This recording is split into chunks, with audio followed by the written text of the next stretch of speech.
Hey YouTube, this is Cheese Factory, and this video is going to be a bit different from my previous ones. This is going to be a card focus where I'm going to be talking about a specific card for its uses and maybe reasons you should run it. So today I'm going to talk about Mind Crush, because it's amazing. So, Mind Crush does is you declare one card name, and if that card is in your opponent's hand, they must discard all copies of it. Otherwise, you discard one random card. Important stuff about Mind Crush. If you call a limited one card and they discard it, then you don't get to see their hand because it's impossible for them to have more copies of it. If it's impossible for them to have it in their hand, then they don't have to show you. But in all other situations, they have to show you their entire hand for Mind Crush. So, at worst, you get to see their whole hand. And I'm going to now show you why it's so good. You see this? This is 46 cards that are used in today's meta. Every single one of these can be crushed, no pun intended, by Mind Crush. A few in particular that I will go over on their own. Factory searches out a card, they have to show you what it is because it's searching. Mind Crush pops. Duality. Abyss Spike. Abyss Turge. Dragoons. Sangan. Earth. Christie is adding a card to their hand. Cliffs Wyvern. Charge. Centipede. Mystic Piper, you have to reveal the card you draw. Rhoda, Stratos, E-Call, Hero Blast, Tuning, Ravine, Terraforming. It's really good against Spellbucks because Heliosphere, Magician, Eternity, Power, Secrets, Master, all of these search. Anytime someone searches, you can Mind Crush the card. Gateway, Smoke Signal, for Madolches, even though they're not so common. Magillion searches. Chateau means that if they would go to the grave, they go to their hand. I mean, if they would go back to the deck, if they go to their hand instead, you can see what's going. Ticket. Geary Armor. Gearies aren't as popular anymore, but still Geary Armor searches. Gear Frame searches. If a gadget searches, you can Mind Crush that gadget and stop their loop. Beckoning Light. They can get like 3 JDs back to your hand, and you can Mind Crush all of them. Convocation. Birdman. They have to return a face-up card they control to your hand, so you know what it does. Compulse, if you use it on one of their monsters, or if they use it on one of their own monsters, like to block a Torrential or something, you can like troll Exodia decks with it. That's pretty funny though. If they are like right about to win, you can just call Mind Crush and kill Exodia, which is pretty funny. And especially if it's a Piper version and you knew they draw it.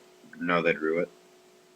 Snow searches. You have to be careful with this though, because if they search for a monster and you call it, it is discarded by an opponent's card effect, and it will probably kill you. Drag down, though, you see your opponent's hand, either because you're playing against a Dark Word player or because you happen to like this card. Black Whirlwind for Blackwings, and actually another one I didn't put, but Spiritual Water Art, Aoi. Aoi, I don't know, whatever. Tribute one monster, look at your opponent's hand, and then send one card from their hand to the grave. This card's amazing if you run like a water deck. You can run Aoi, and you get to see their hand. It's amazing. So this seems pretty apparent. Mind Crush is good because anytime your opponent searches using any of these kinds of cards, you can say, okay, in response, activate Mind Crush. You discard that card, which is great. But there's another use to Mind Crush. So there are effects that activate in hand to summon themselves. Your opponent activates the effect of Wind Up Shark. While a monster was special summoned, they reveal and activate Shark, special summon from their hand. You can chain Mind Crush and force them to discard the Shark instead of it summoning. Then you get to see their whole hand. And possibly hit more than one Shark. Which is so good, that's ridiculous. It's amazing. Abyssdine, added to their hand. Activate effect, special summon, chain Mind Crush, no Abyssdine. Mermail Abyss Lead, they discard like 3 waters. Hey, I'm activating Abyss Lead, chain, Mind Crush, I call Abyss Lead. They have to discard it instead of summoning. Abyss Megalo, same thing. With Abyss Deuce, same thing. I have to reveal it and special summon this card from your hand. When you do, add blank. If they don't get summoned, this doesn't happen. That's the same with all of these. So they don't even get their search. So that's the huge thing that makes Mind Crush so good, especially in a side deck just for windups or mermails. It's so good. Or if they're like discarding Marksman to pop your back row, and you can just chain that back row to pop the Megalo they're trying to summon. It's, oh my gosh, it's so good. And the other use for this is a little bit different, because Mind Crush is a guest card, potentially. If your opponent summons Illumina, mills 3, and passes, you might think, wow, he definitely has Honest, or he wouldn't just drop Illumina like this. And you might call Mind Crush, call Illumina. Call Honest. Or maybe you see your opponent checking their grave and trying to manipulate it, you call Christia, because you think he's about to have 4 lights, or as soon as he gets 4 fairies. Or if it's Chaos Dragons, he finally gets a dark, you might call Light Pulsar or something. It's a really good card, but if you're doing something like that, you have to be very careful to make sure you know what you're doing. Because there are times you can see he's trying to get this position out. I know he's holding that, I will Mind Crush it. But if you do that and mess up, you're ridiculously minus. 1 for Mind Crush, 1 for the discard, -2. So that's not a use I would recommend unless you are extremely experienced and really good. But if you are, or if you're just really sure on something, you can go ahead and go for it. And at worst, you still see their whole hand, so it's not as bad. It's just not good.